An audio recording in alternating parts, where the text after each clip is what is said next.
शांती काय झाली यांनी रडू नको बाळा मी मुंबईला जाते रडू नको बाळा मी मुंबईला जाते मुंबईला जाते आरक्षण घेऊन येते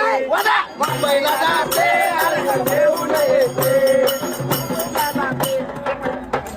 सोबतीला मी पाटलाला घेते सोबतीला मी सगळे माझे बांधवला नेते मुख्यमंत्र्याकडे आरक्षण घेऊन येते मुख्यमंत्र्याकडे आरक्षण घेऊन येते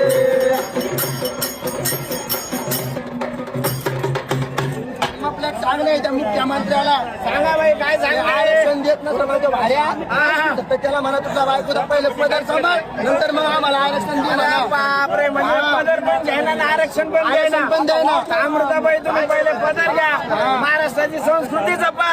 आणि मराठ्यांना आरक्षण पण द्या पदर घेतले आपल्या मग आपली आई संस्कृती मेहनत पदर बी घातला आणि माझ्या नवऱ्याचा नावाचा एवढा मोठा बुक्का पण लावून आले आणि बुक्का बी नाही लावला आणि आरक्षण आता घेऊन बी जाणार एवढ्या मोठ्या घरून भाकरी बांधून आणल्या सगळ्याला जाणार उरले सुरले मी बी खाणार आरक्षण घेऊनच जाणार